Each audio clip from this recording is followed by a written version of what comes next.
Olá, eu sou Juliana Moreno e juntos nós vamos estudar matemática. Vamos falar de Fibonacci? Leonardo Fibonacci, ou Leonardo de Pisa, foi um matemático italiano que viveu nos séculos XII e XIII. Segundo o próprio Fibonacci, no seu livro Liber Abaci, ele foi analisar a seguinte situação, o seguinte problema.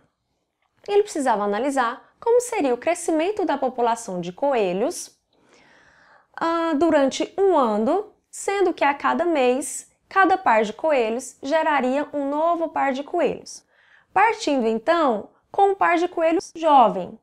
E o tempo de amadurecimento para que esse coelho comece a reproduzir sendo de um mês.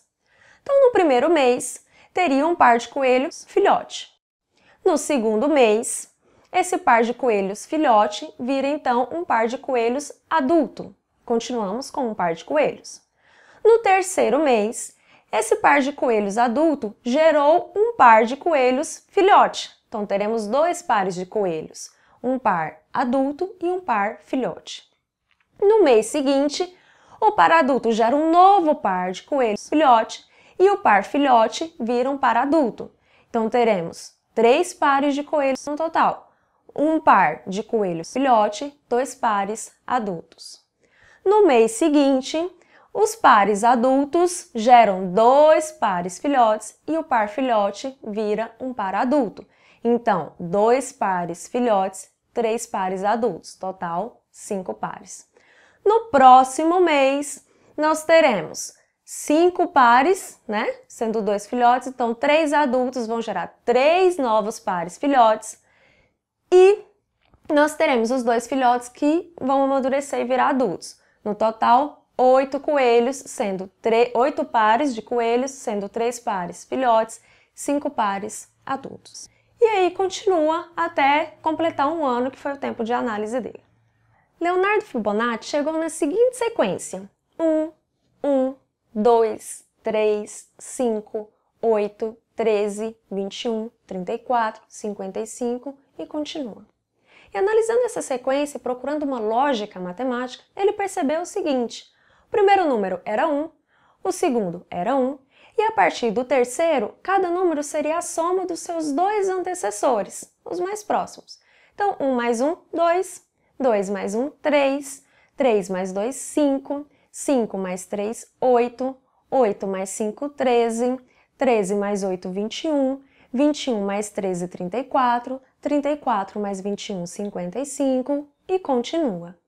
Desde antes daquela época, havia uma atenção em relação ao número de ouro. Símbolo da proporcionalidade, cheio de mistério, todo enigmático, representado pela letra φ. A razão entre 2 segmentos que obedece a essa proporção é chamada então de divisão áurea. Euclides chamou de divisão em média e extrema razão. Luca Pacioli chamou de secção divina. E Leonardo da Vinci chamou de secção áurea. Fibonacci também contribuiu para o número de ouro. Na sequência que ele encontrou, ele percebeu que a razão entre um número e o seu antecessor tende ao número de ouro, que é 1.618. E dessa sequência, Fibonacci construiu o retângulo áureo. Como é formado esse retângulo? É o seguinte: para cada número da sequência, ele construiu um quadrado com um lado equivalente a esse valor. Então, o primeiro número é 1, construiu um quadrado de lado 1. Segundo número também é 1, construiu outro quadrado de lado 1. Juntou esses 2 quadrados formando um retângulo 2 por 1. Do outro número da sequência, que é o 2, ele formou um outro quadrado de lado 2. Juntando esse quadrado com os outros 2 quadrados, de tal forma que tem-se um retângulo, teve um retângulo 3 por 2.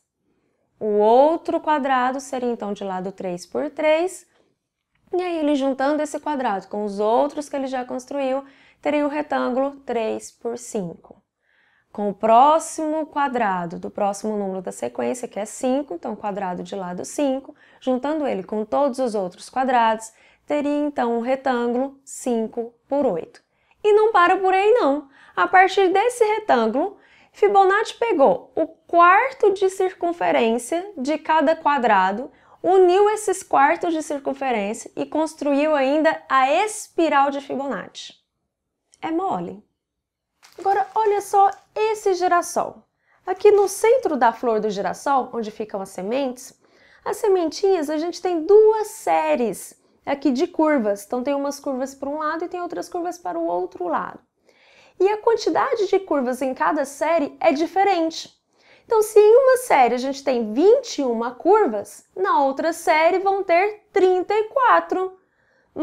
Lembra lá a sequência de Fibonacci, né? Dois números já seguidos, né? Dois números que estão perto um do outro. Será que é outra coincidência? E olha só essa suculenta. Será que tem Fibonacci nessa suculenta? Onde? A forma com que ela cresce é semelhante à espiral de Fibonacci. Loucura, não? E vocês não vão acreditar. Sabe o cartão de crédito?